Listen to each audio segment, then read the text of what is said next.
Hello, everyone, and welcome. We are excited that so many of you could join us today for our conversation on psychedelic initiation in postmodern culture. I'm Pele Shalev, the events manager for the Public Programs Department of the California Institute of Integral Studies, a nonprofit university in San Francisco. We may be joining from different places all over the world, and as a representative of CIIS, I want to start off by expressing our debt and gratitude to the Ramaytush Ohlone, the original peoples and continual caretakers of the San Francisco Peninsula. CIIS campus is located on the traditional unceded lands of the Ramaytush Ohlone, which they call Yalamu. In the Ramaytush Ohlone language, Yalamu identifies both the people and the territory. This acknowledgement is only a single small step towards being in deeper connection and relationship with indigenous tribes and organizations in our community, and does not begin to acknowledge all the native lands, languages, and territories where you are right now, or where you live and work every day. I invite you to take a moment now to acknowledge the land where you reside, and to commit to learn more about the native communities near you, and to support their work. If it feels right for you to share in the chat, please do. We always recommend native-land.ca as a starting resource. Before we begin, I want to go over a few general tips and troubleshooting items. We will have a Q&A after the conversation tonight. Please submit your questions at any time using our anonymous web form, which is linked in the event description below this video. We'll be pulling questions from that form, and we'll try to get to as many as we can. We do have automatically generated captions for this event, which you can toggle on and off using the closed captioning button in YouTube. Chat will be enabled during this event, but please note that it is not being moderated, and our presenters cannot see the chat. Chat is not required to fully experience the event.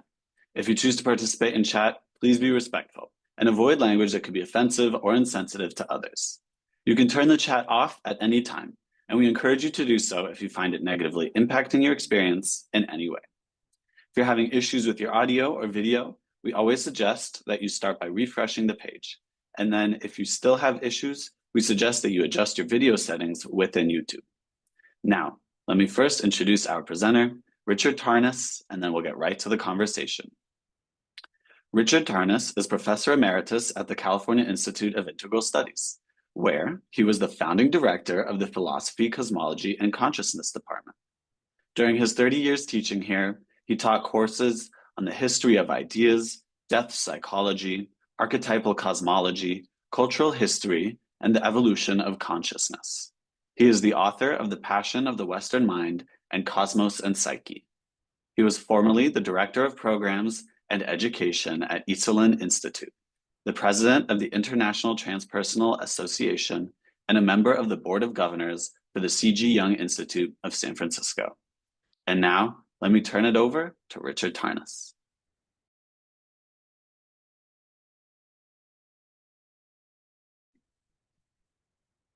Thank you. Thank you, Pele, for introducing me, and Emlyn and Public Programs for inviting me here again, and all of you out there in internet land for being with me this evening. So my subject tonight is psychedelic initiation in our contemporary culture. I seem to specialize on subjects that have been taboo in the mainstream world over the last few decades, but are starting to be less so. I'd like to first tonight take a step back and look at a kind of wide-angle lens view of our historical situation within which the earlier psychedelic awakening of the 1950s and 60s took place in the modern West, and then followed by the current psychedelic renaissance, as it's often called, a renaissance in research and therapeutic possibilities, and also societal attitude. And then I'd like to bring into view how both C.G. Jung and Stan Grof played pivotal roles in this history, and in Grof's case, effectively bridged these two stages of psychedelic therapy and research, one in the 20th century and one in the 21st.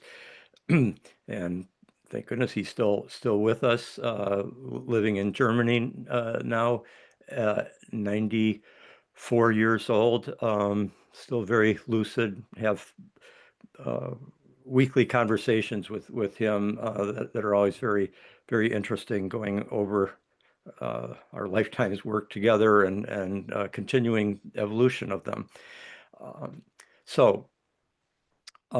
My specific focus is going to be on the impact of psychedelics within those societies that were shaped by modern, what's sometimes called today North Atlantic civilization, here in the US and Canada, most of Europe, and especially in the universities and the major urban centers, and then spreading out from there.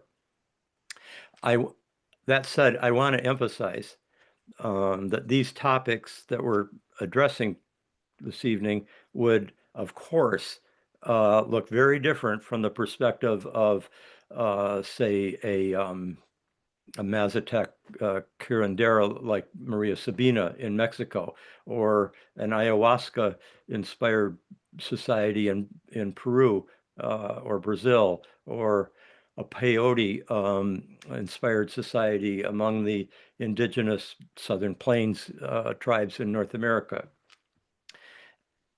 What I hope to bring out today specifically is that the civilization of Western modernity, both countless individuals, but also the society as a whole, has experienced the widespread use of psychedelics in a completely different way than does an indigenous society, with the use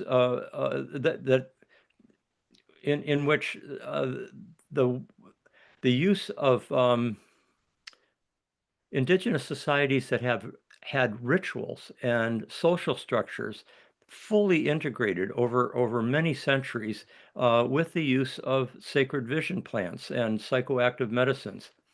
The word impact to describe the effect of psychedelics on modern culture helps point to that kind of destabilizing, as well as illuminating and transformative power of the psychedelic experience that exploded into the collective psyche over half a century ago. Now, speaking of this cultural explosion, let me mention right now, I had been planning to take 2 minutes here for a musical invocation, as it were, to help bring home this cultural event that we're talking about in its felt experience, what we philosophers call the phenomenological quality of what I'm speaking of.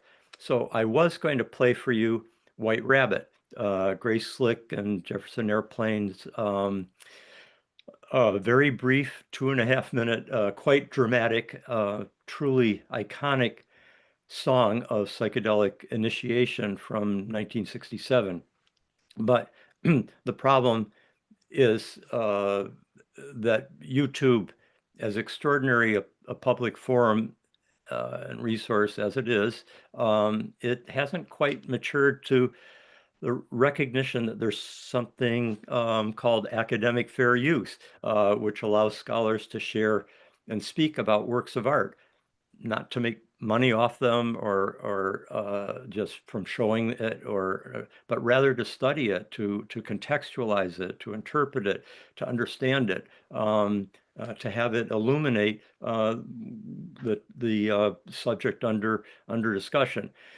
So because YouTube has this kind of automatic shutdown reaction when it senses that there's copyrighted material, and without any knowledge of academic fair use, they could just possibly quite abruptly have shut down the lecture just as we're starting it, with me playing that song. So that's why I asked some of you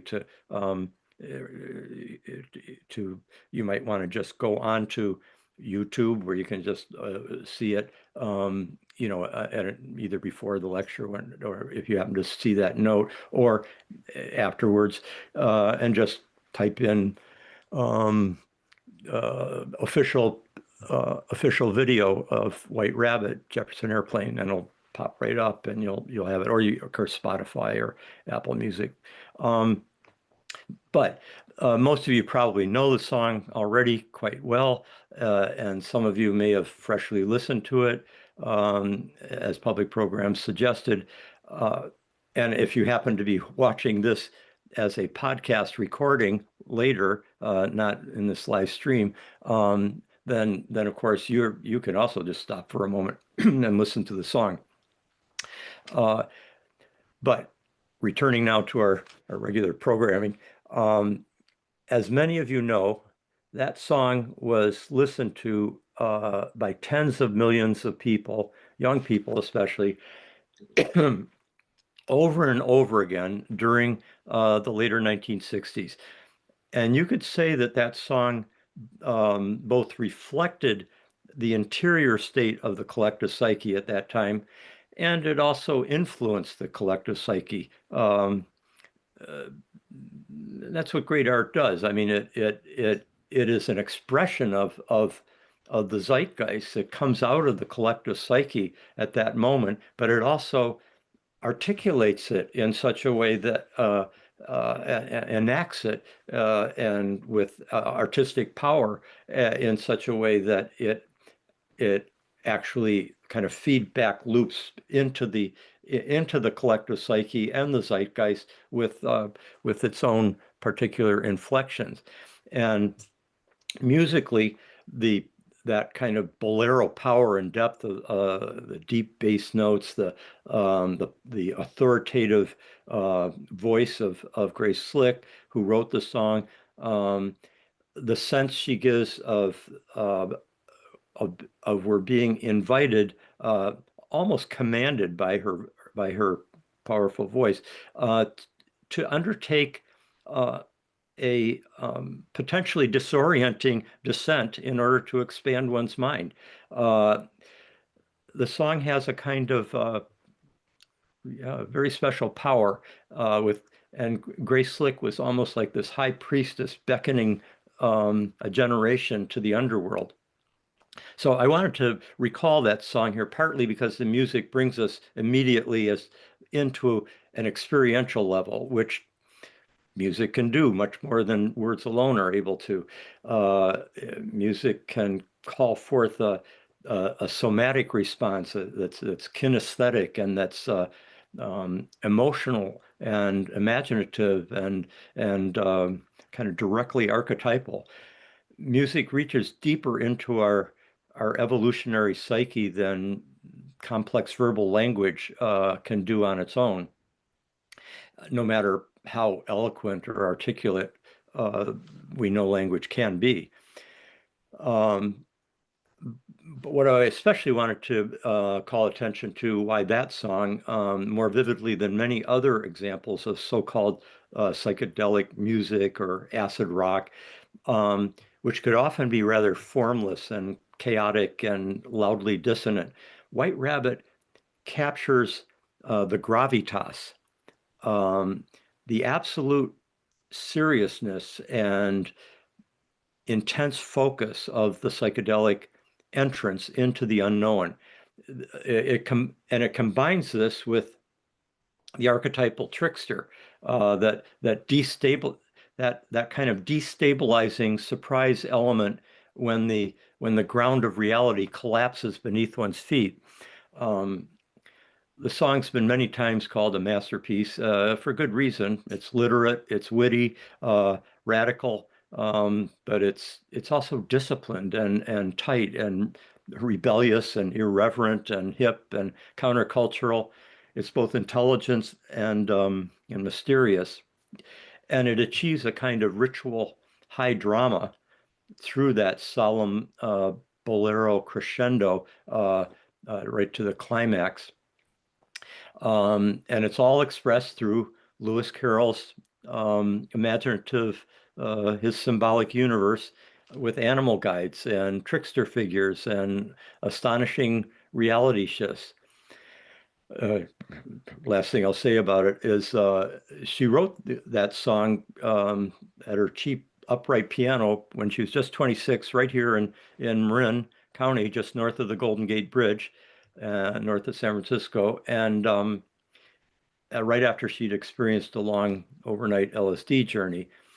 And she once said that for her, the words at the end, that proclamation, remember what the dormouse said, feed your head, was not only about taking psychedelics. What she had in mind was it's about reading many books, paying attention, expanding your mind. That's what for her the song was all about, following the passion of your curiosity beyond your present horizon, beyond what the mainstream society or your parents might be dictating, but instead pursuing the adventure of the unknown, taking the risk, even when that brings about a collapse of one's previous reality structures.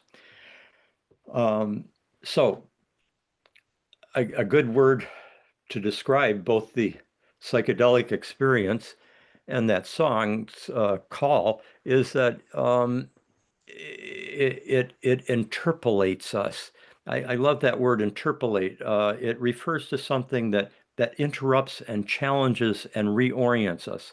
It's a word that's used in the field of moral philosophy, as by Charles Taylor, for example, when he discusses how our high values and moral sources not only command our admiration, but they challenge us in our inner life, to live up to them, and in so doing, they can reshape our very identity.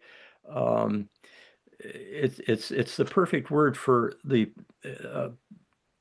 what I'm trying to describe here, because its etymology and meaning points to psychedelics' capacity to interrupt and challenge us in our ordinary life and in our ordinary worldview.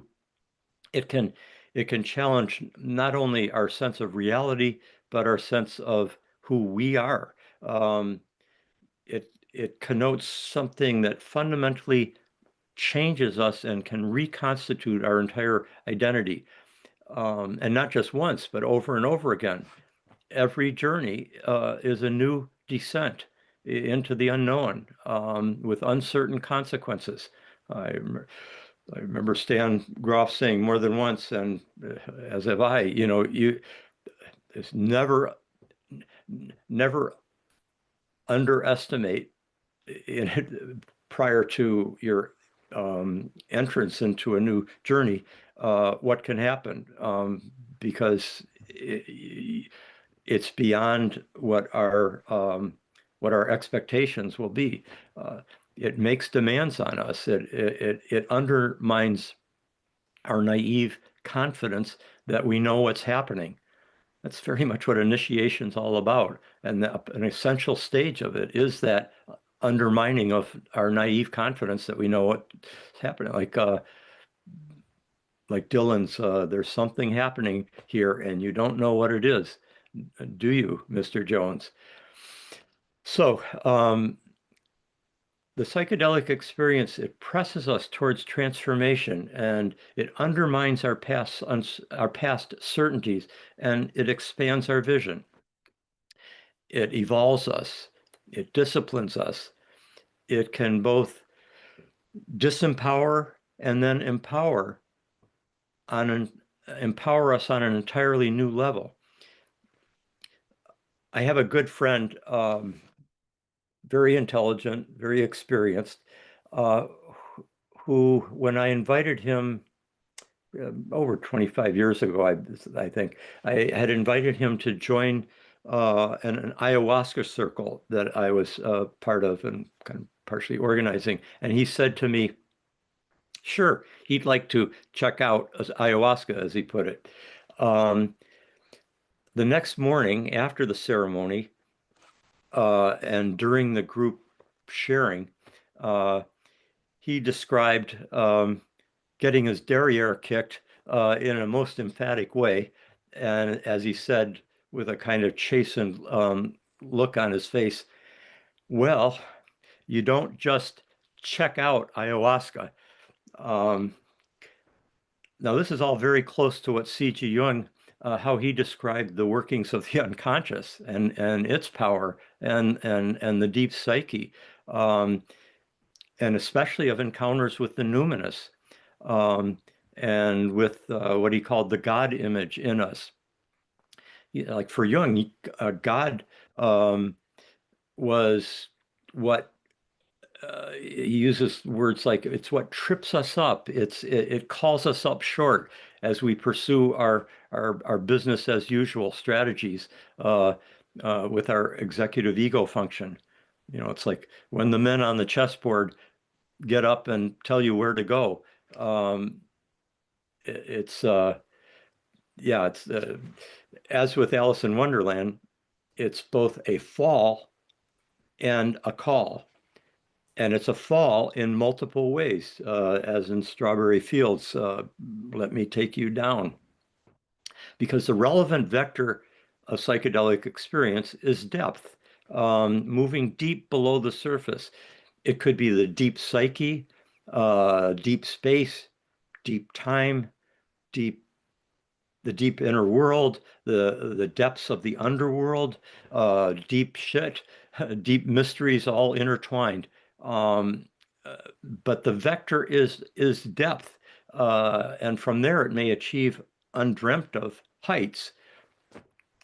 That's why I love this passage from the 20th century Polish writer Bruno Schulz, who writes, "So it comes to pass that when we pursue an inquiry beyond a certain depth, we step out of the field of psychological categories and enter the sphere of the ultimate mysteries of life, the floorboards of the soul to which we try to penetrate, fan open and reveal the starry firmament."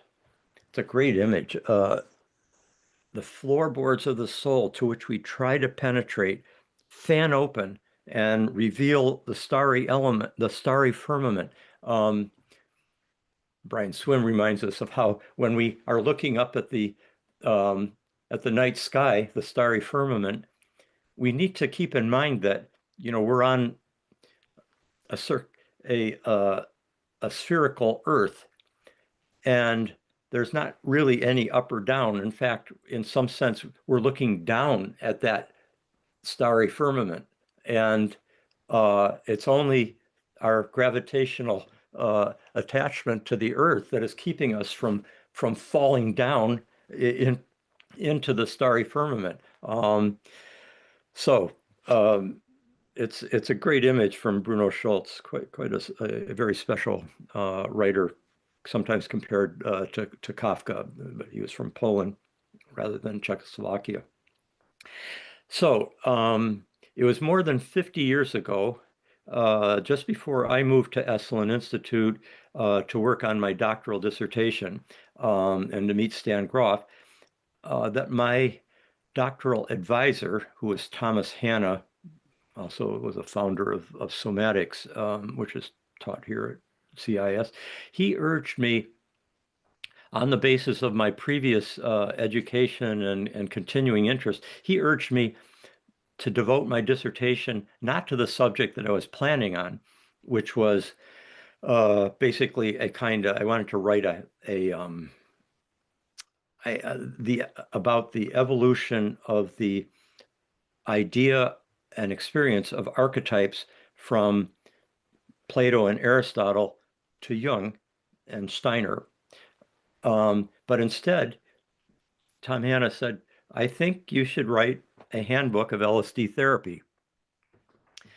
That was in 1973. I ended up doing that, wrote the dissertation was done in 76, 3 years later. But this is 73, and Tom Hanna told me that at that time, that despite the the recently instituted legal prohibitions and alarmist rhetoric by various political figures and others.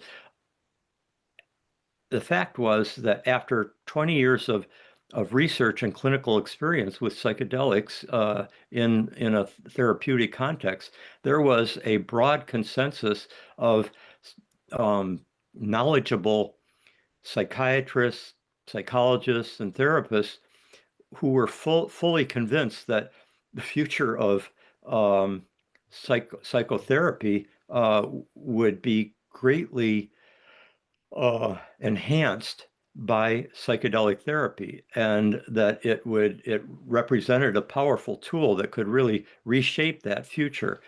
But the reality in the larger society was very different, as we all know. Why is the big question. And that remarkable warm-hearted discoverer of LSD, Albert Hofmann, gave us a clue. It was in 1984 on at Esalen. It was during the later part of the years that Stan Grof and I lived and worked at Esalen. Esalen held a conference on psychedelics that brought together many of the key pioneers. Albert Hofmann flew in from Switzerland. Sasha Shulgin, the alchemist who discovered the healing potential of MDMA or ecstasy, he was there. Stan Grof, of course, was there. Leo Zeff, that the kindly and wise psychiatrist who trained a whole generation of underground psychedelic therapists, was there. Also, I remember Fritjof Capra came, the young Terence McKenna and Kat Harrison, they were there, and even the even younger Rick Doblin, who was still early in his quest that has proved so fruitful through his MAPS initiative, the Multidisciplinary Association for Psychedelic Studies. And it was during that week that Albert Hofmann said something really like deeply perceptive and really illuminating about LSD, which he called his problem child, with a mixture of affection and distress. He called it his enfant problématique. What Albert Hofmann said that day was that he believed that the widespread crisis that the popular use of LSD had catalyzed in the 1960s and after was the direct result of the fact that our modern civilization did not possess adequate sacred ritual structures or containers for the use of such powerful psychoactive medicines. So it caused an explosion individually and societally. Our civilization was simply not ready. It did not know how to handle the experiences or how to integrate them into the larger society. They couldn't assimilate the LSD experience into the worldview that structured and limited the modern engagement with the complexity of reality. And of course, Albert Hofmann was right. We entirely lacked adequate sacred ritual structures, traditions that could have provided the necessary matrix for its integration into our spiritual, moral, social, political life. Now, that said, one can still see why someone like Tim Leary, who is, truly a Pied Piper, as many called him at the time, one can see why Leary, among others, with his particular background and his particular psychological makeup, and his historical cultural setting, why he may have felt inspired to experiment with LSD, first out of curiosity, and then as a protest against the narrow-minded constraints of the straight-laced society that he had been living in America in the 1950s and early 60s. And then to decide to basically unleash the unconstrained use of LSD during the 1960s with its intense, the 60s intense social upheaval, war, injustice, the defiance of authority, and so forth. I mean, in person, Tim Leary was a really amiable and even considerate person whom I liked very much. He was a kind of charismatic trickster. I remember not long after he was released from prison by then Governor Jerry Brown in his first term back in the 70s, I invited Leary to give a Wednesday night lecture at Esalen in the large meeting room there called Huxley, right by the lodge. And I have to say, I mean, Tim put on a absolutely first-rate stand-up comic performance that left everyone entertained and delighted and illuminated in his own way. But that reminds me of that time, the 70s, when Jerry Brown was governor. I mean, he used to, back then, he and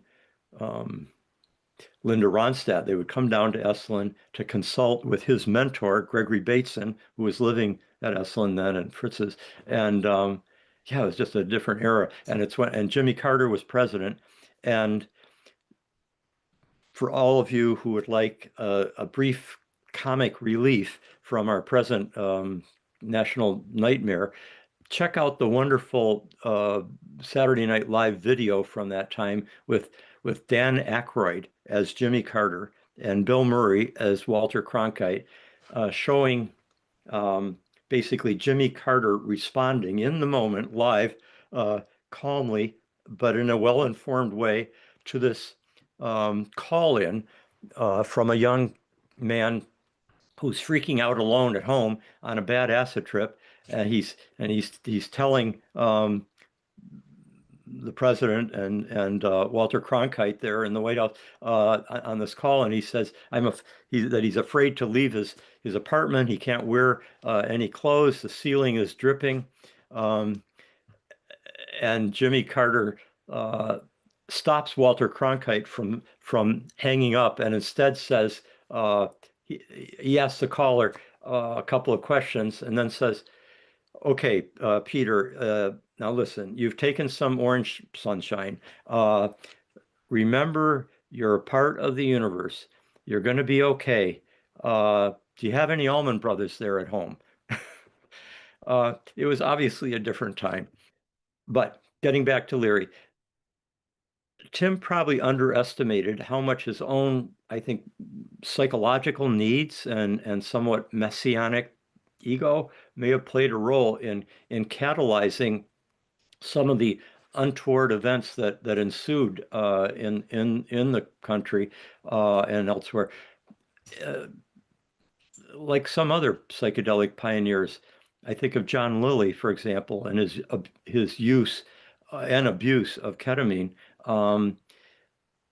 Leary's example and Lilly's there, they represent something of a warning and a lesson that the use of these substances need to be approached with awareness of shadow as well as light. There are pitfalls as well as promise, both of which can be exponentially magnified in the psychedelic state. But getting back to the big picture, Albert Hoffman's insight about the lack of sacred ritual structures in modern civilization reflects a larger truth about 20th century modern societies, which have lived not only without such transformational rituals, but without the felt experience of a spiritual cosmos that would make such rituals meaningful in the first place. Pre-modern societies, pre-modern European societies, as well as worldwide, all of these lived within an enchanted cosmos. This basic experience, the participation mystique within an anima mundi, an ensouled world, it was inflected in various diverse ways, culture by culture, and era by era, but they all held the universally shared conviction that the world was intimately informed by spiritual dimensions of reality. And rituals, shamanic ceremonies, rites of passage, ancient mystery religions, initiatory rituals of all kinds, indigenous ceremonies of a wide variety. All these are playing two roles with respect to a spiritually permeated universe. On the one hand, such rituals are grounded in and they depend for their existence on the felt reality of the ensouled universe. The rituals would never have arisen and would make no sense if everyone had been living in a disenchanted world that has been fully emptied of any intrinsic purposes and meanings, totally devoid of spiritual powers and transformational mysteries. Lacking an ensouled cosmos, the rituals would be nothing more than performative. They'd just be mere ritualism. On the other hand, and here's the rub, it is precisely such rituals that can initiate and allow access to these deeper and higher dimensions of being. They evoke them. They call them into being. It's a participatory constellating of levels of reality that are not otherwise close to our ordinary consciousness. They catalyze transformational experiences that give people a direct awareness of the fact that there is more going on in reality than meets the conventional eye. There's more things in heaven and earth that are dreamt of in our philosophy. They open a larger world and a larger identity. These rituals participatively enact and evoke into being the realities that otherwise remain invisible and invisible to our ordinary modern perception. They can constellate a larger worldview, which in turn allows for a continuing participation and dialogue with that ensouled universe, even when the ritual is over. But being born into a new identity also involves necessarily dying to an old identity. And the birth into a new reality takes place on the ashes of the old one. And such a dying and a birth are often very dramatic events. They can be both terrifying and exalting. And they need adequate vessels, safe containers. They need wise guides, spiritual midwives, sacred structures, like kind of cultural, religious, morphic fields that have evolved over centuries. Indigenous societies for millennia have evolved and maintained such ritual fields that permit this dramatic entering of liminal space that can mediate such profound transformations. But modern civilization was utterly unprepared for something as powerful and challenging to ordinary ego consciousness as LSD. And yet, you can totally see why the countless thousands of often young, modern psychedelic experimenters then and since were drawn to this experience, come hell or high water, often both. In a sense, you could say that they lived within a pathologically dysfunctional civilization, with a mode of life insanely separated from the natural world that gave them birth, and with a worldview that's essentially diluted into holding that human beings are the only source of consciousness and meaning in the known universe. A civilization then as now that's hyper-militarized, atomistic and fragmented, predatory, relentlessly extractive, projecting shadow like crazy onto enemies, both domestic and foreign, and susceptible to apocalyptic destruction at any moment. I mean, you could say that the huge counterculture of the 60s and beyond was and is in some ways essentially engaged in a massive civilizational act of self-medicating.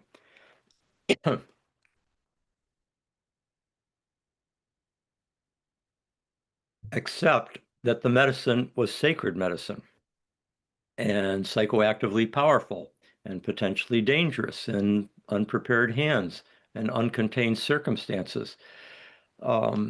In such a civilization, there was no venerated tradition. There was no class of wise elders and guides that were widely recognized and available to the entire society. And there was no publicly affirmed spiritual cosmos within which such a ritual would even make sense. Yet, of course, initiations still happened. We find first for about 20 years within certain parts of the medical and therapeutic establishment from the early 1950s to the early 70s in Europe, in the UK, the US, Canada, and then more massively and often spontaneously out in the field, the meadows and the forests, the college dorms, and the concert venues, from Woodstock to the Monterey Pop Festival to the great Grateful Dead tours across the world, starting particularly in the mid '80s onwards. In the case of the Dead, this huge stadium rituals of their music and the community that clustered around the Dead and their music, in some sense, created that ritual structure. I think it was Peter Sawyer, one of my students about 25 years ago at CIIS, wrote a great dissertation on that topic.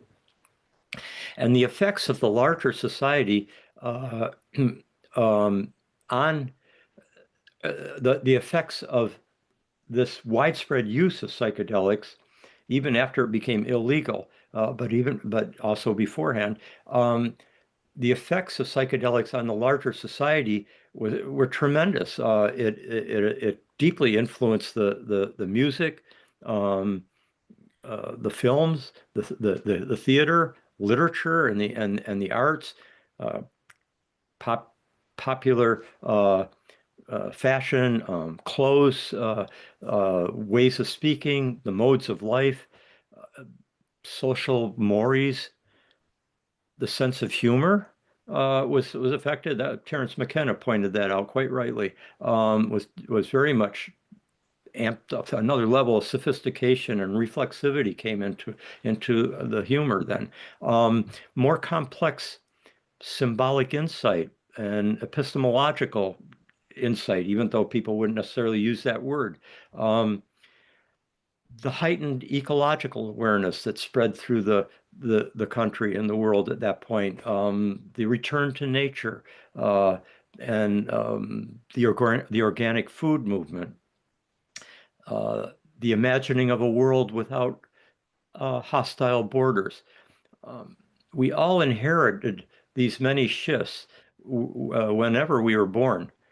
And by the way, I've often felt, I was born in 1950, but I have and sort of lived through this period that we're talking about. But I've often felt during the 30 plus years that I was teaching that I found that among my students that were born after the 60s, they often seemed to me to have lived as if they themselves had lived through the 60s, and that what was resolved and living in that era was was in some sense foundational for them and was living in them, and also what was left unresolved back then was unresolved for them too, and had to be dealt with, and we today have to deal with it.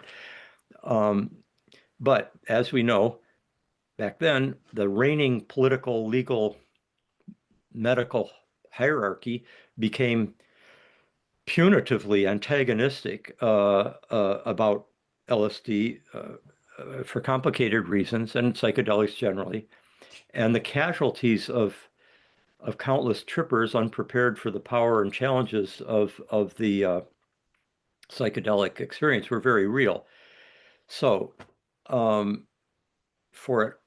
at all levels of the larger society, compared with indigenous societies, modern civilization did not have initiated adults running the show. So you basically have uninitiated adolescents with a very sort of shallow time frame running the show, and a collective psychology that's uninitiated, that is focused on the short term and the bottom line. It's endlessly extractive. It's greedy, in massive denial, with catastrophic consequences for the planetary biosphere, let alone the civilization. And yet here is one of the great paradoxes of our time, in which this collective crisis, including the sense of like a kind of encounter with mortality on a planetary scale and of profound uncertainty about the future, these are classic initiatory features. And in some way, the collective crisis today may also be constellating a radical transformation. This is something that I've addressed actually in quite a few other lectures, including for this forum, which I have often come here in February and speak to. So I've addressed that quite a bit, and I won't focus on that here. I want to now focus on how Jung's work and Grof's work relate to what I've been describing, and to the psychedelic experience and our more skillful employment of that. Because in the situation we've lived in over the decades, when you have a disenchanted universe and an utter absence of initiatory ritual practices, these two voids, they reinforce each other and combine to create a kind of initiatory social and cosmic pressure cooker, a no exit situation in Jean-Paul Sartre's terms, or what Stan Grof would call a perinatal crisis. And that is indeed what we're seeing is happening on the collective level. Large forces are at work. We're in a kairos moment. And as Jung says, in this kairos moment, there's a there's a changing of the gods happening there, of the fundamental principles and symbols, and this change is not the result of conscious human intention. Something much larger and deeper is at work. But the individual, and as I call them, heroic communities, and the collective human being can play a role in how we navigate this tremendous threshold. Okay, now bringing in Jung. We can see with the psychedelic experience how much Jung's great kind of personal, transpersonal descent and transformation that he went through in that 1913 to about, let's say, 1920 period, how this comes in. Basically, Jung's Red Book descent that took place in Zurich in those years, and then Stan Grof's own personal transpersonal descent and transformation during the 50s and 60s in Prague. Now, the therapeutic potential of LSD was, of course, only gradually recognized during the first 2 decades after Albert Hofmann's discovery in 1943. I mean, the discovery of its psychedelic properties. He just synthesized it in 38, had the famous bicycle ride and encounter with the experience itself in 43. But it was over the next 15 years or so that there was a gradual recognition of this that there could be therapeutic potential.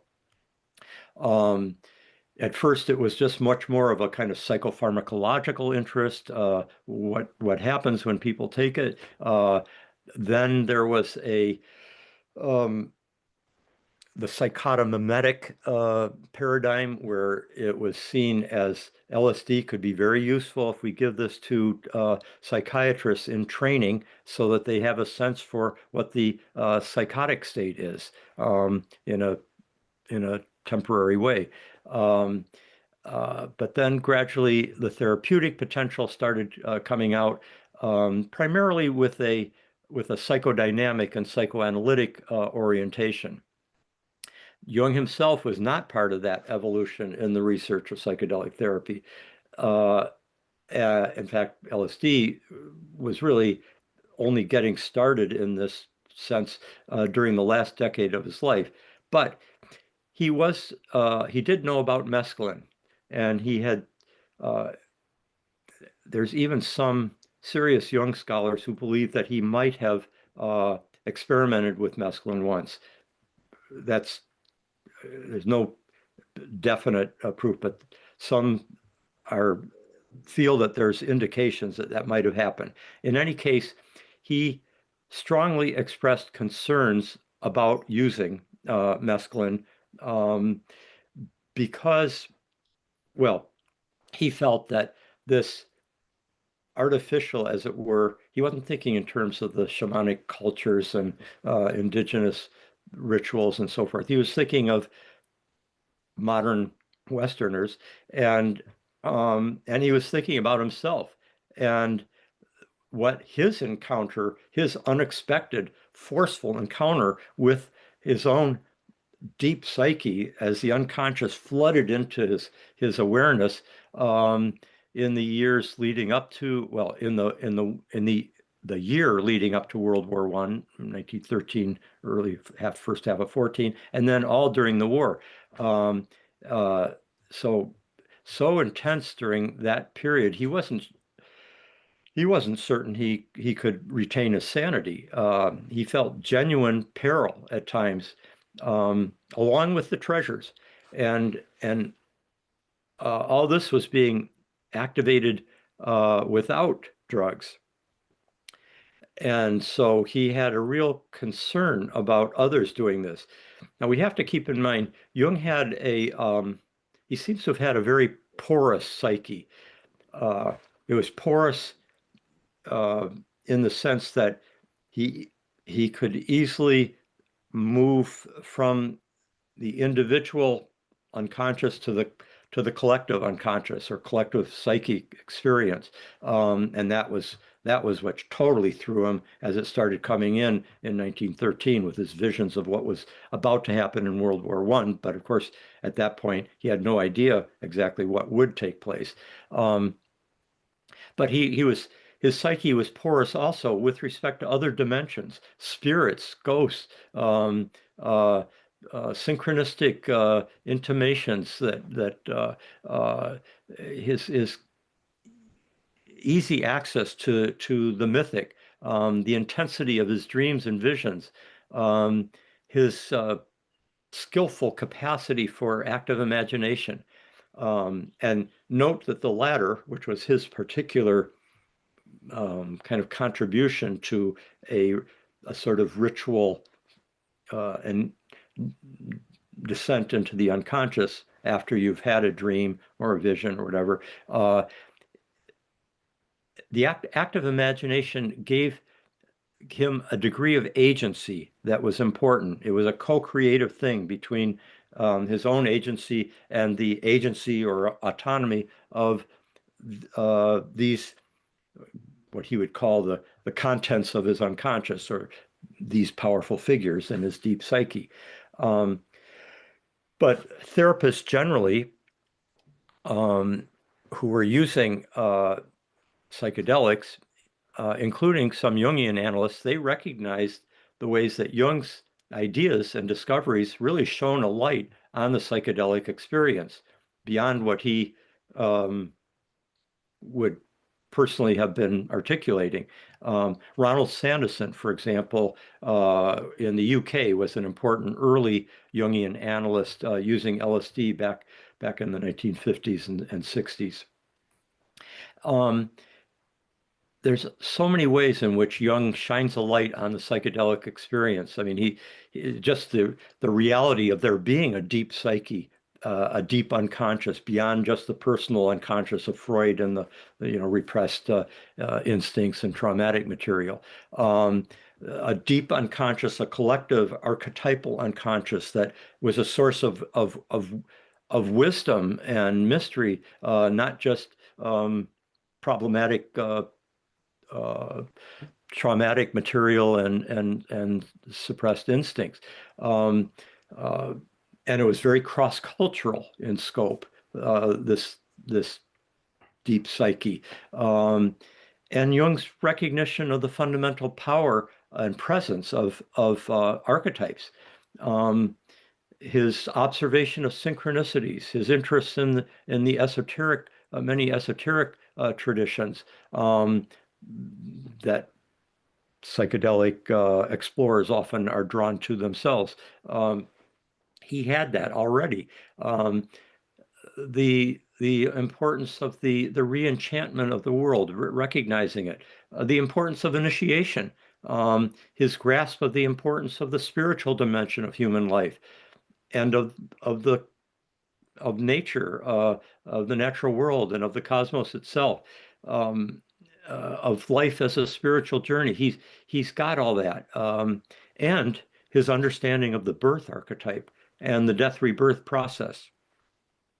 But Jung had a healthy respect for these dangers of facing the overpowering energies of the unconscious, and he didn't recommend that people take it up for the reasons that some of the reasons that I've mentioned there, as well as others.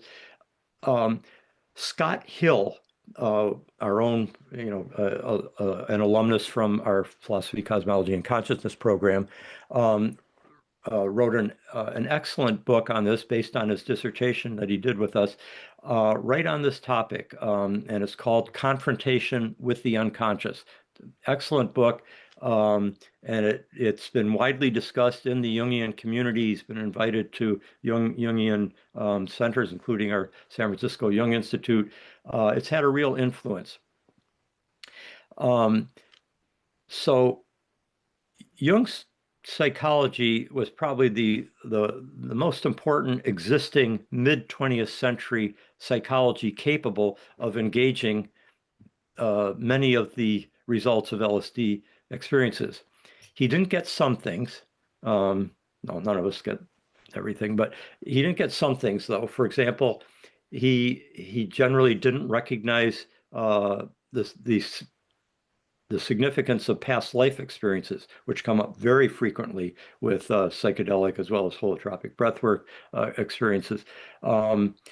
Also, while he understood the symbolic archetypal death rebirth experience in a very potent way, I mean, just symbolic doesn't mean abstract, conceptual. It can a powerful symbol like an archetype can that it opens up to can completely. It's, as Jung said, it's the most powerful thing that he knows as it in a possession state by an archetypal complex or power. But he didn't understand how tied the death rebirth mystery and experience was with biological birth itself, and that many people could experience, relive their own birth from multiple ways, even becoming their own mother, giving birth, and so forth. So that that was down the line. He didn't recognize that. So beyond Jung, in terms of a fully worked out synthesis of psychedelics, particularly LSD, with the depth psychology tradition in an effective psychotherapeutic clinical modality, it was Stanislav Grof, the Czech American psychiatrist, who brought both a depth psychology perspective and forged a clinical approach that was specifically shaped by the use of LSD with thousands of patients, and patients suffering from a variety of neurotic and psychotic conditions, but also healthy subjects that were volunteering to take the substance. And this was over a 15-year period, first in Prague and then in Maryland, before he came to Esalen, same time I did back in 73, 74. As Albert Hoffman often put it, if Albert, was the father of LSD, then Stan Grof was the godfather, which I think is a very inspired way of putting it. Now, I want to let me bring up a diagram here. I will share my screen and make sure that I've got it ready to go. Yeah, so share and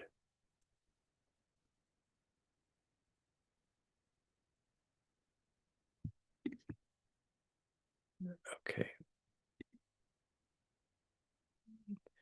Okay, so I hope everybody sees something called systems of condensed experience that stands words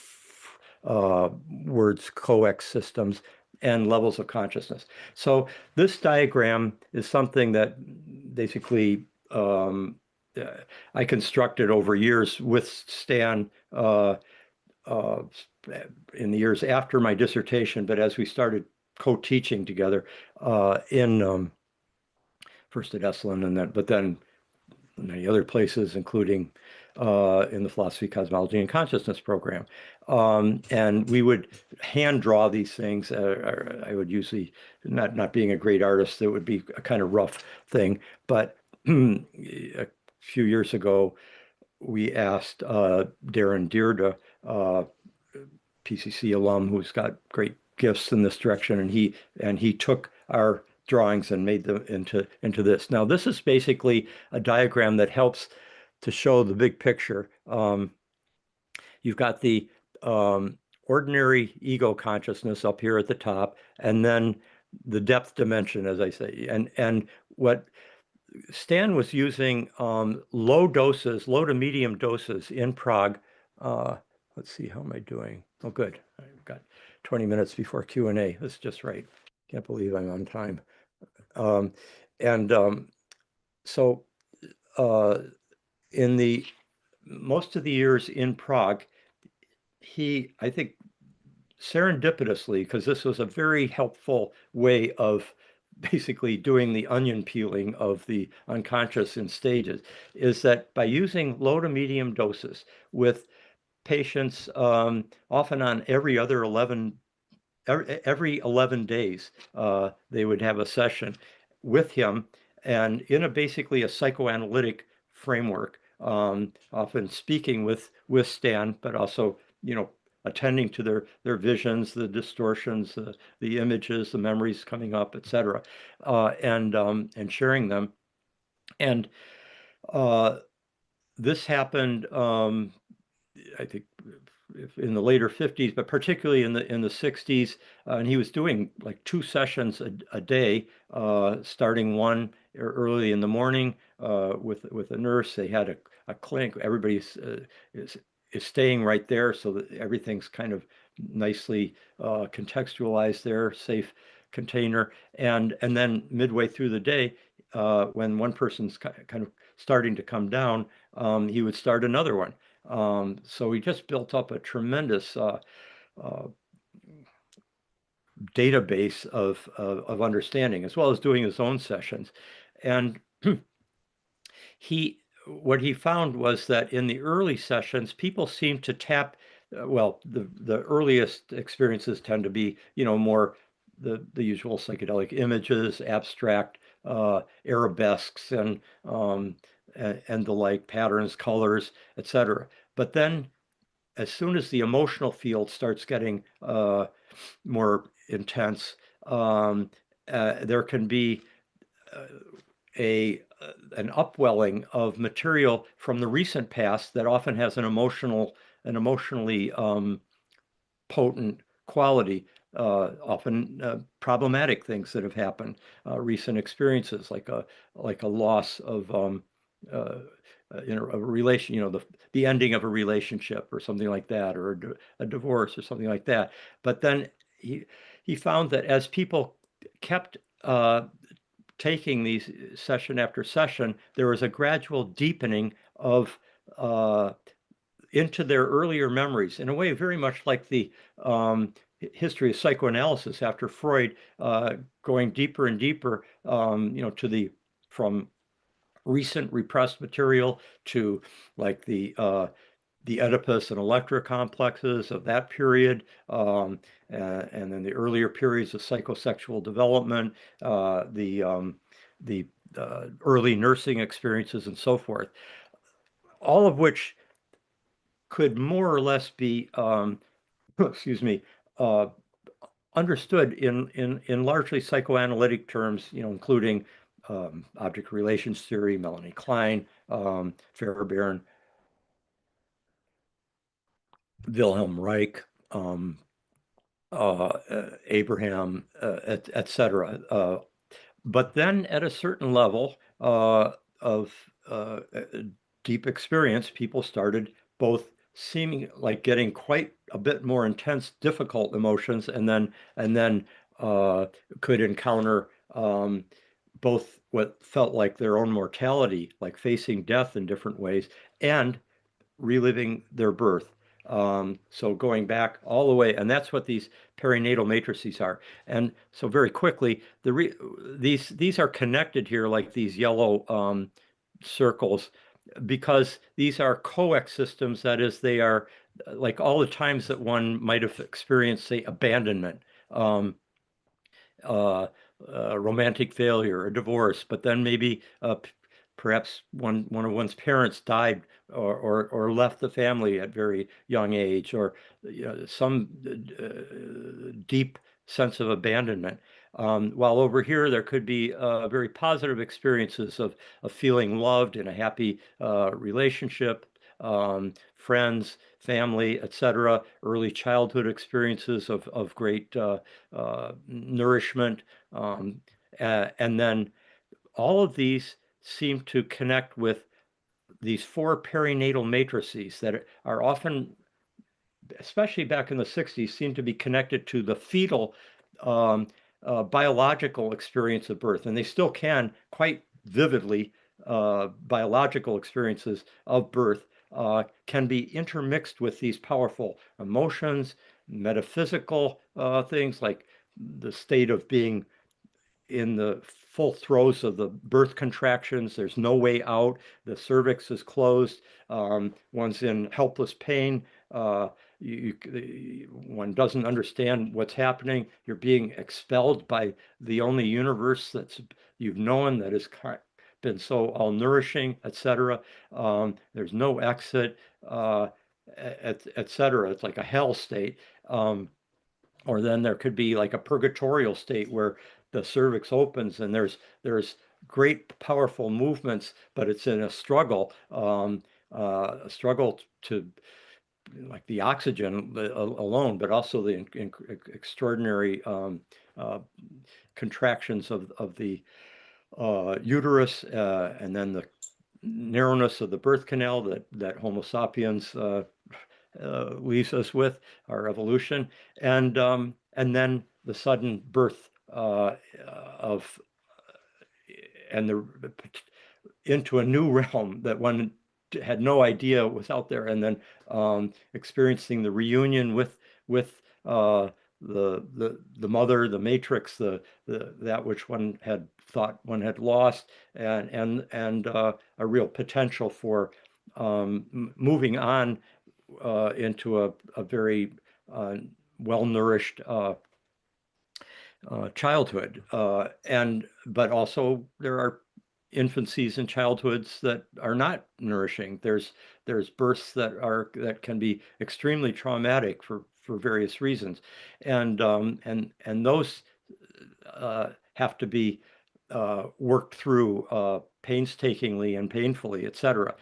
But on the other side of this threshold of the kind of death rebirth process, which can sometimes often take place without fetal elements coming in biological birth, but still have all the ingredients of an initial state of unity that is suddenly a sudden division is brought in, a sense of a fall, and then often a mistake that one has done. I must be at fault.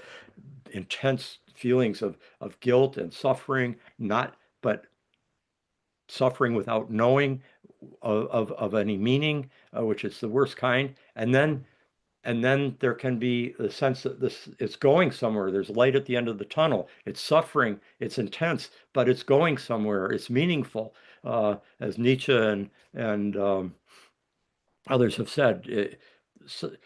One can go through any, if you know the meaning, the why, then you can go through any what, and then the breakthrough, which can take this form of spiritual rebirth, of a sudden release of the weight, the fear of death that had been invisibly constraining our vision, all sorts of emotional constraints that kept us from being in intimate relationship with others can be healed in certain ways, and one can open up and see the world anew, etc. I mean, that's the ideal death rebirth initiatory experience, and it can take many different forms. And then on the other side of that is that it seemed to open up the transpersonal unconscious, so that with further sessions you get it could be past life memories that seem to actually feed into how the birth went, and one's personal life postnatally. And also there could be collective historical memories, our familial, ancestral history, and all those experiences, those are in us. We may work out through something that happened to our grandmother when she was 5 years old, that is living in us, and that and in some sense she's almost present as we're going through and integrating that. We all celebrate together, so to speak. And phylogenetic memories connecting to other forms of nature, mythological experiences, archetypal, etc. And I'll just mention one quick other thing, and that is to bring in the quite surprising development that happened for us, Stan and me, starting in 1976, was the recognition that people's experiences, they'd done so much research in the psychedelic clinics over the decades of trying to find out if there's any psychological tests that would help them understand how a person might react to these powerful medicines, because the same dose, the same setting and everything of the same drug could have such radically different results for different people, or for the same person at different times. And basically, the last new paradigm kind of thing that we would have thought would be relevant, we're studying. It turned out that astrology, particularly the archetypal astrology that Jung himself had helped forge. He was deeply involved in those studies for some 40 years. And Dane Rujar was, of course, the person who brought that fully into the larger astrological community. And then many archetypal astrologers are now practicing today, including the philosophy, cosmology, and consciousness program that's been a kind of central part of it for over the last 30 plus years. So this diagram shows how, in a way, it's like what that Bruno Schultz quote about you penetrate to the depths of the floorboards of the soul, and they suddenly fan open and reveal the starry firmament. Those are the images. Those are the symbolic, the glyphs of the planets, the sun, the moon, Mercury, Venus, Mars, Jupiter, Saturn, Uranus, Neptune, Pluto, each of which seems to be connected in some extraordinary synchronistic cosmic correspondence, as above, so below.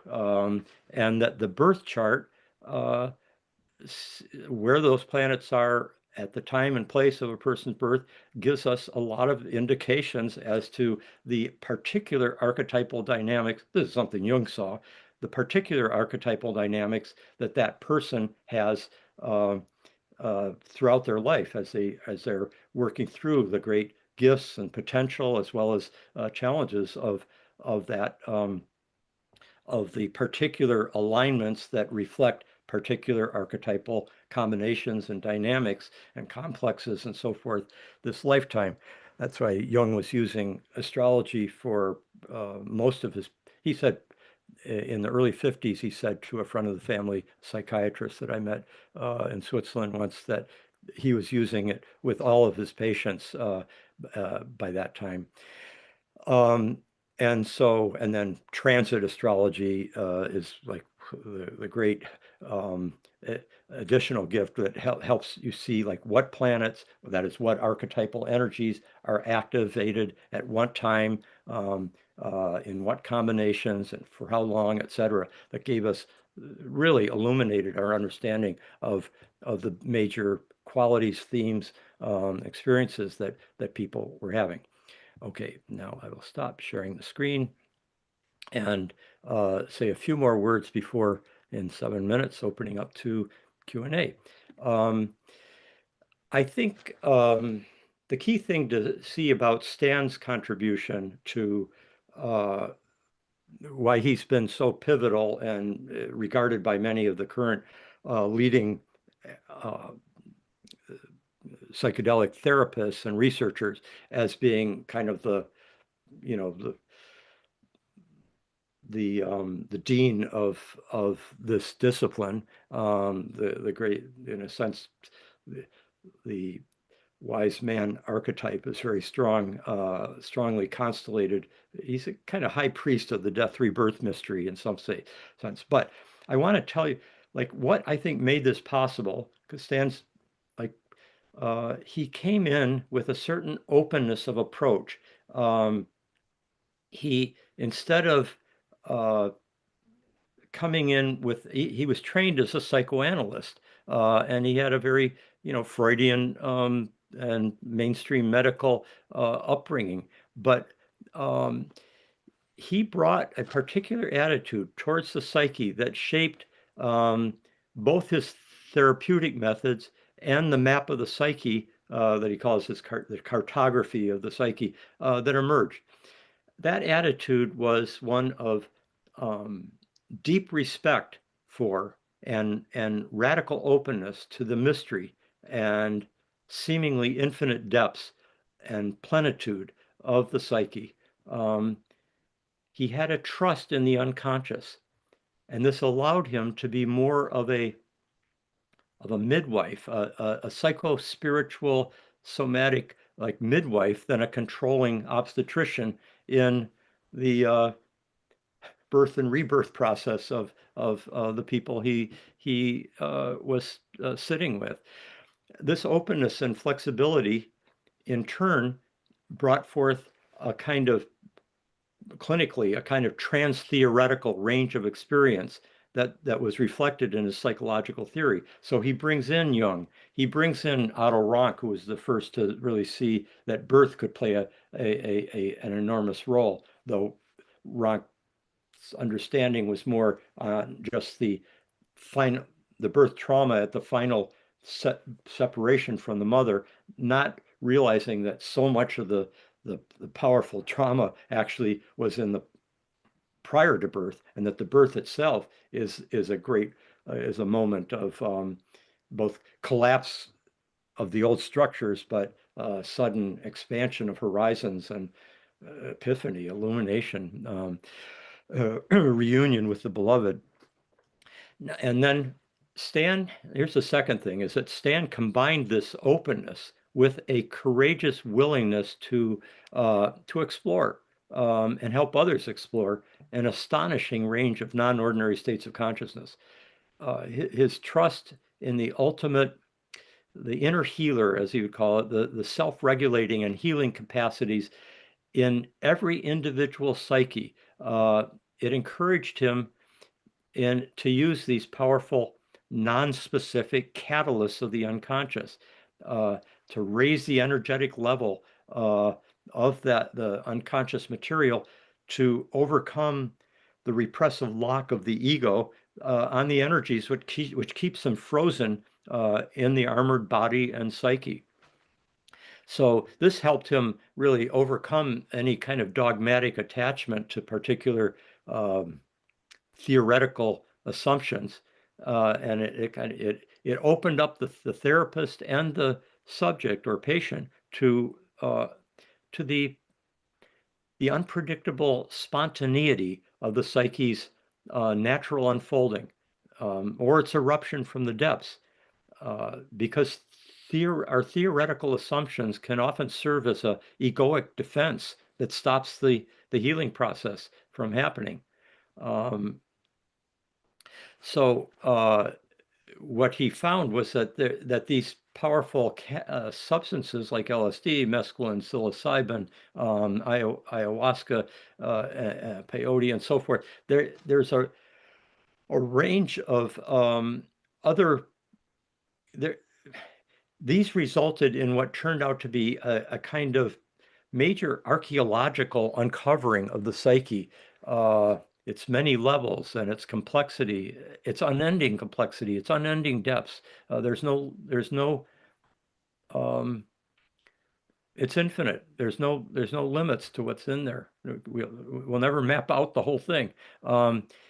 And Stan recognized the parallels of his kind of clinical research with the much more ancient practices of shamanism and the indigenous use of vision plants and rites of passage and the initiations of the mystery religions.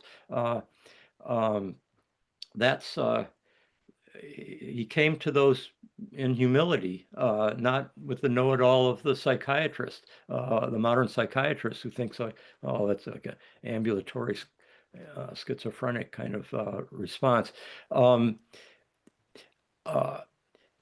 That trust in the unconscious, I just want to say, one of the first things that when I first talked to Stan about how I'd done some work in the Haight-Ashbury Drug Clinic before I went to Esalen.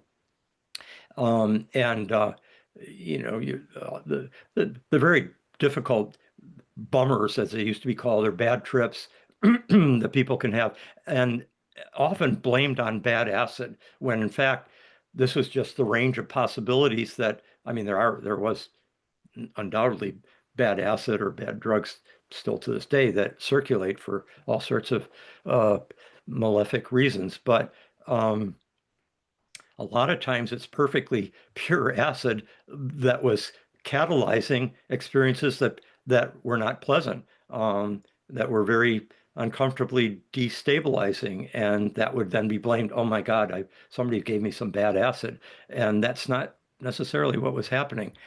And this trust in whatever comes up, surrendering to both the light and the shadow, the dark, painful material, as well as the great illuminations and new freedoms and happy thrills of the experience. That allowed Stan to, I mean, he had to go through it himself, and he had to sit through people in the early years, not knowing how it's going to come out, but then seeing the results. And so when I asked him about this kind of experience and how to respond, he said, words I'll never forget. He just said, the full experience of a negative emotion is the funeral pyre of that emotion, especially if it's experienced in the right set and setting, and with a wise, well-informed guide or someone sitting, etc. But basically, it liberates the kind of infinite pool of whatever it is, panic, guilt, sense of cosmic abandonment and aloneness, loneliness. You connect to that archetypal field, which is infinite because being archetypal, and you become a conduit. It floods into your consciousness, and then it releases out your body through tremors or through it could be vomiting, it could be screaming, it could be just in a twinkling of an eye without necessarily any huge somatic abreaction. But that trust that to let that in and let it flow through one with the understanding that there is an inner healer at work. And it's when you don't have that, you might be out in the street and having these, fearful experiences coming, and then every car that's going by, every person you're walking next to becomes like, oh, the siren, oh my God, the cops are coming, I'm going to go to jail forever. That person, look how they didn't look at me, but I know that they are thinking about how they can kill me as soon as I'm past them. That kind of ideation, you don't have any, you got to close your eyes, because otherwise you're just projecting out this unconscious material and constellating a crisis. And then you get frozen in it because you're not in a process with in a therapeutic context or a spiritually transformational one, and instead you might be brought to the ER and given some kind of antipsychotic drug, and it freezes the process and creates flashbacks because the unconscious material hasn't had a chance to be released and so forth. So Stan really provided for the whole discipline, and what I feel is a much more adequate approach to such a powerful catalyst of the psyche. especially for a culture, and this is my main point tonight, that had become so unfamiliar with the depths. And even to the point that this was called the unconscious that needed to be discovered instead of the anima mundi, the soul of the world that we're always participating in. So I think now is the time to go to any questions, comments, and I think they will, my crew there at CIIS may post something here for me. Okay.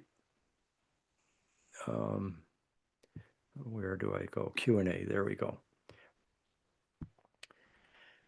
Where do those, this is Lily Ferris, where do those diagnosed with chronic psychological diagnoses fit into the psychedelic therapy community? Many of us have had profound private experiences, but feel professionally discouraged from accessing the ever-growing spectrum of healing modalities that utilize psilocybin, MDMA, ketamine in clinical settings.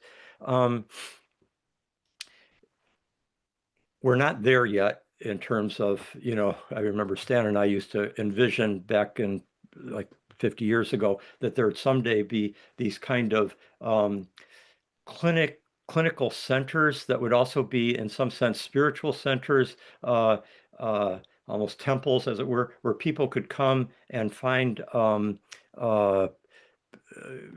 they would undergo a series of interviews, and there'd be a determination of like what would be the right thing to start with. For example,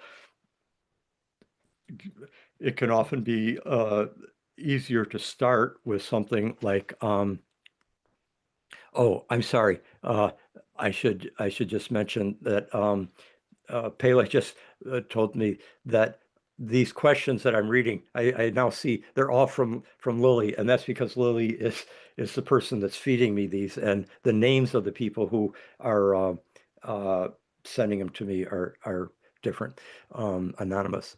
So, as Stan and I often discussed, I mean, ketamine, for example, or MDMA can be a much gentler entrance into the psychedelic domain than 500 micrograms of LSD. Holotropic breathwork can be very helpful in this way as well. But we don't have those clinic slash spiritual centers fully in existence yet, though there's kind of, I think, underground versions of them.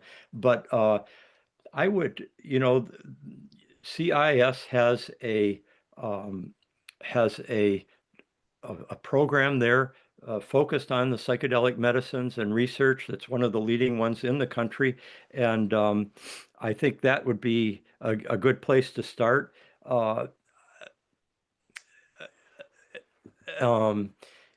In the case of spiritual emergencies, this isn't what you're asking, but spiritual emergencies where this kind of material just comes up, maybe without any psychedelic involved, but it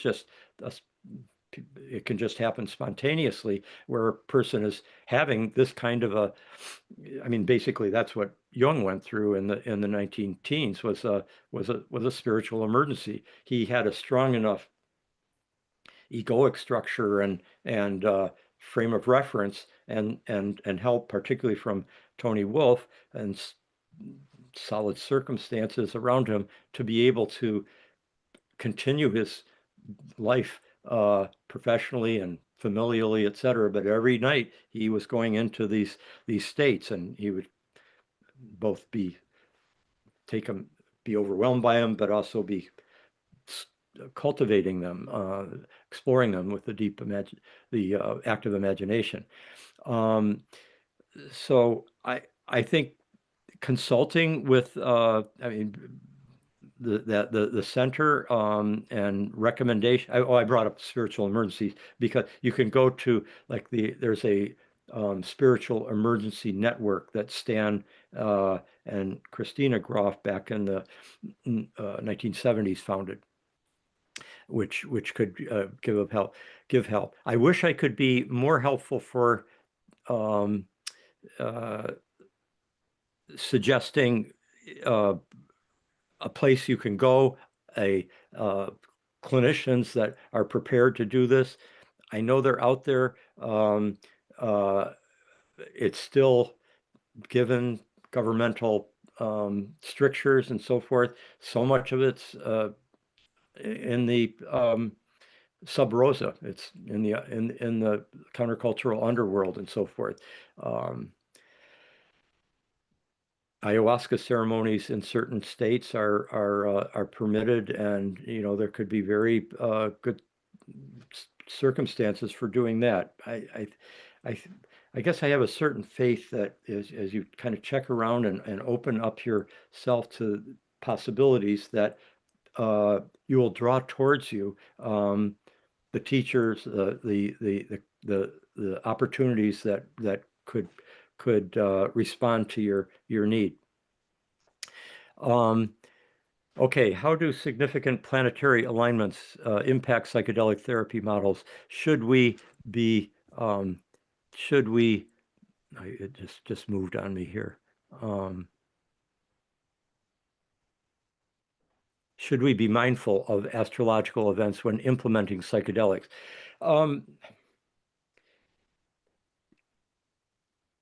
Good question. The planets are always moving. The archetypal energies are always they're going to come through whether we know it or not. Sometimes knowing it helps us be more skillful, conscious, intelligent in participating in it. But most of us go through life without knowing these things, and it's the cosmos itself that is the ultimate container. And I mean, one of the things about astrology, as you study it deeply and take in just how it's working all the time, every minute, is that it's like the universe is bathing this moving planet of the Earth with meaning, and also specifically contoured for each person, their birth chart, with each moment. We are. The trust in the unconscious that Stan talks about is also in some ways a trust in the cosmos. And I think it's valuable to know these things, and you can study these. I mean, the Philosophy, Cosmology, and Consciousness program. Richard Tarnas is teaching those kinds of courses these days, and outside of I think like. Chad Harris is about to start a course next month or later this month on this. You can just go to Archetypal View. It could be there, archetypalview.com. Lily Falconer, not necessarily just focused on psychedelics, but on an initiation into archetypal astrology that you can focus on this. And then, there's an archive journal of archetypal cosmology that you can just go online, let's see, it's archivejournal.org, I think. And then there is do I have it right here? There's a Festschrift for Stan Grof that, that is a book of essays in honor of an elder revered scholar that Sean Kelly and I edited, came out 2-3 years ago, with essays going right back to the earliest ones where Groff's work was recognized. It starts with an essay by Joseph Campbell, and then Houston Smith, and then like Fritjof Capra, Ralph Metzner, Francis Vaughan, and so forth. It's a great Festschrift. It's a great anthology, and it's called Psyche Unbound. That would be a good resource. And in that, I published the essay, contributed the essay that summarized Stan's and my work, that is also, Stan asked for it to be as an epilogue for his final 2-volume work, the encyclopedia he called The Way of the Psychonaut. It's the epilogue in volume 2, summarizes our work there too. Initiatory rites in antiquity seem to be reserved to the minority few that were ready for it and could appreciate their sacredness and potency. It is possible that these medicines and the sacred powers they possess are not meant for the masses, as the masses are always of heterogeneous inner maturity and stability, as we've seen in recent elections. What are your thoughts on this? Yeah, an important point. And in fact, we can see a lot of the problematic things that came out of the 60s and 70s came from, psychedelics can be used for very many purposes. They're used by some tribes in South America over the centuries to better improve their capacity to attack their enemies in the next tribe, etc. It's an unspecific amplifier. It is not, much like the universe, I feel that there is it bends towards the good, not on demand and not for all, and not, and especially we bring to it not only our current psychological condition and that of the society that we're embedded in, but also there's factors here that I haven't really discussed, but there's intangible factors like karma and grace that play a role in our lives and in our experiences that can't be calculated, can't be measured quantitatively in some double-blind study, etc. But they constantly are informing our life experience and the unfolding of our biography of our lives. And so, and it can happen that somebody's who we might regard as being altogether unworthy of an initiatory experience could be, in fact, just who the divine universe has in mind for this kind of radical transformation. I mean, that's what that song Amazing Grace was all about, written by a former slave trading captain of a slave of ships that carried enslaved people from Africa to the Americas, and he wakes up from it and is just immeasurably appalled by what he has discovered and realizes now, and amazing grace that would save such a wretch as me. God, I was at one of the times this is at Esalen, some of the groups would go out onto the lawn to do their some of their processing or like final ceremony or whatever. And one of them, I remember happening to go by on the lawn and hearing them sing Amazing Grace, but they changed the words from Amazing Grace that would save such a wretch as me. They saved it they changed the words to something that was completely different, more like human potential, positive, uplifting view of the human being, totally missing the fact that the song was written specifically for the wretched of the earth, so you don't know how grace is going to work, and you don't want to be in a position of determining, no, you're not mature enough or you're not worthy enough. I mean, I think a very practiced spiritual teacher and wise sacred medicine therapist could make judgments that you're not ready yet, or I wouldn't recommend this yet, etc. But I guess I have a trust in the unpredictable, in the better angels of our nature, which we may all feel, as I'm sure Lincoln was when he first used that phrase, at times doubtful that the better angels of our nature would rise again. But there are better angels in the human soul, and we can't know as an outsider what that person's spiritual potential and karma are all about. From a developmental or archetypal perspective, do you think there are phases or periods in a person's life when they might be more psychologically prepared for a psychedelic experience, similar to how some indigenous traditions recognize distinct stages of initiation or rite of passage? That's from Autumn.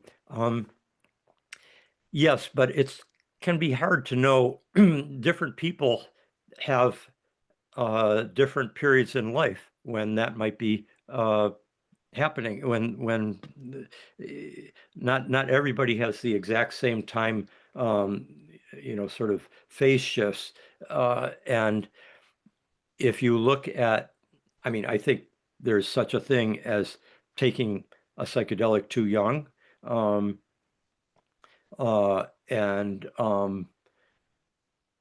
but I think we all have a different karmic unfolding, and for some people that transformation might be something that's to happen in one's 20s or 30s. For somebody else it might be in their 50s, 60s, or 70s. I think that the transits would be helpful to keep in mind. Oh, and yeah, I just remembered there's another source that you can find for where Stan and I did teach this in a public setting, not just for the PCC seminars or for the holotropic breathwork training modules. We also he and I did like a full year on the Shift network. Can't remember if it was called Psyche and Cosmos or not, but anyway, the Shift network it's like an initial 8 sessions and then or modules, and then 18 after that for an advanced. And in that, you'll get a pretty good introduction, if that's another way of doing that, from Stan and me, which we recorded, fortunately, just before we finished recording just before he had his stroke, which left him, fortunately, very, very lucid, and he's very much still himself, but not with the same linguistic capacities as his very proficient multilingual self was for decades.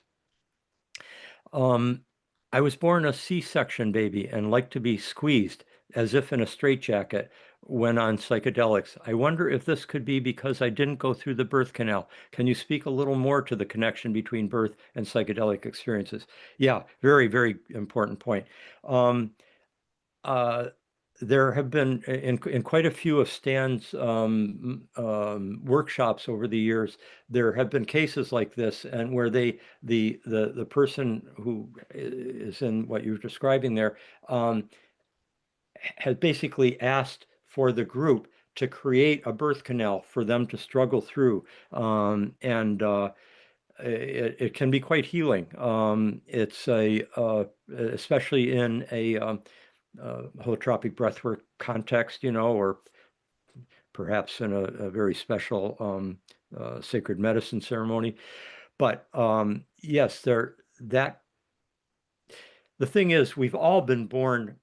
Okay, may sound like my it is my personal metaphysical perspective, but it also reflects a lot of the research data from psychedelic sessions, and the conclusion is pretty likely that we've all been born many times, and even if we had a C-section this time, we went through biological birth in a natural form many times.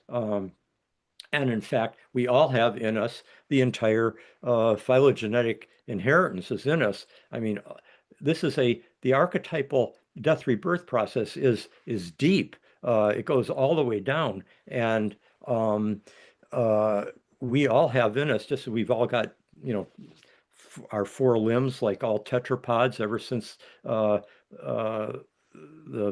Sarcopterygia fish came out of the uh, swamps and to land and developed lungs and so forth. Um, we've all got those same four limbs that still bend in the same way, legs backwards, forelimbs forward, etc. And in the same way, we've all got that. Everything's layered in our depths, in our psyche, and so we can, when you go through the perinatal experience, it can take many different forms that transcend the particular birth that you went through biologically this lifetime. So yes, I hope that gives some sense of it. You've shared a few meaningful songs and musical artists tonight. As I begin working as an expressive arts therapist, I'm curious about the integration of art therapy and psychedelic assisted therapy. What are your thoughts on this? It's very good. I mean, and music is many sessions that I've gone through myself, etc. You have music, headphones, eye shades, and the music is an important accompaniment, and can greatly increase the focus, the intensity, the continuity, the meaningfulness of the experience. And afterwards, music can be richly meaningful in new ways that weren't accessible before. Like, I've never heard that symphony before like this, just as one's never seen that tree in its beauty until now. There were birds in the trees, but I never heard them singing until there was you. I mean, it's kind of like that. And then the arts generally. I mean, Stan regularly would have people doing a kind of drawing of mandalas that represented what they'd been through that in the session they went through that day at the end of the breathwork sessions that evening. And so, yeah, it can be very meaningful. And there's also, I think it was Helen Bonney that particularly worked with Stan back in Maryland on integrating music into into LSD psychotherapy. So yes, do look into that. And I can just say, just as I mentioned at the very beginning of the talk, music and the arts generally just permit a much more vivid, rich, it's a avenue, Via Regia, Royal Road, into deep experience in ways that transcend what verbal language alone can do. In the 2010s, that's the next question. In the 2010s, psychedelics were often seen as a way to awaken us to our connection with all life and the cosmos. Today, with tech billionaires, politicians, and others exploring them, some reports suggest they're amplifying narcissism, hypermasculinity, and guruism, almost like a collective shadow is surfacing. What does it mean that the patriarchal ego and its shadow seem stronger than we realized? Very good point. Again, psychedelics can be used in many ways, and people that are, whether it's microdosing or using ketamine, et cetera, but in certain ways that their kind of egoic structure is able to basically kind of control and shape for their own enhancement in a egoic way. The problem is that it is amplifying and it does exaggerate. That's why people who are going through, for example, they've entered into what Stan would call a BPM-4 experience and of rebirth, but they haven't really finished the deep inner work that and pain and catastrophic loss that is part of the full ego death experience. And unconsciously, they're aware of that, so they suppress going that far, that deep, and instead, what happens is a kind of manic reaction of everything's great. I can change the world. Everybody's got to go through what and use what I'm doing here in this way. This is just terrific. Let's as Stan has said, they'll tear off their eye shades and headphones and say to the therapist, "Let's call the White House right now." This is before the current White House. Let's call the White House right now and let them know. A kind of messianic inflation is one possibility. Also is a tendency to exaggerate all the in fact, this is very often happens, is there'll be an exaggeration of the qualities that are part of the egoic armoring, like patriarchal aggression, predatory behavior,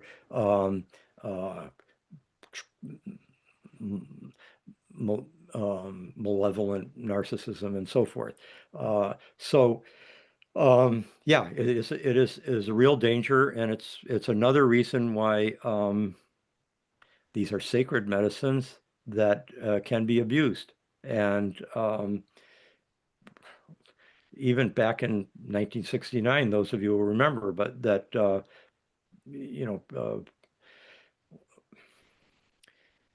Charles Manson and his group, they were using it, and the Beatles, music of all things. I mean, anything can be grist for evil. Anything, even the most sublime good, can be deployed by evil, and so that's why we do need to exercise great judiciousness, self-discipline, self-awareness. Self-awareness is so important. The lack of recognizing one's own shadow can just cause havoc, especially if you're given a lot of power. And the inability to tolerate any criticism from anybody, and then just evacuate it and say that person is doing just what the projecting person has been doing in spades, but they just evacuate it and project it out onto everybody else. It's never that person. And so in a sense, having that much power, that much money, that being surrounded by that many yes men and women creates a very similar situation to a kind of totally uncontrolled manic person running on, essentially this doesn't need cocaine or the potency of LSD to have this mania be super destructive, because they're getting the feedback of being larger than life than anybody else in the world, and they've got the everything available to them to implement it. So yeah, this is part of the other thing that I didn't get into, but I have gotten into in previous times that I've been with you in this setting for public programs for my annual talk, which is basically addressing our collective journey, not in the sense of our initiation process, not in the sense that everybody is taking mescaline or LSD or ayahuasca, ketamine or whatever. No, we're all in this initiatory process on the natch. And archetypal forces are at work today that are as potent as they were in 1930s Germany, and which Jung explicated in that essay called Wotan, 1936. I don't have to tell you, it's an extremely dicey period. We're all walking on thin ice, and that's not really the focus of tonight, but the questions have kind of gone understandably in that direction. And I think here we need to, there's so many good people who are observantly paying attention to what's happening and are sharing important information and are providing effective channels of activity. Let's just say this November is going to be very, very important. But just more generally,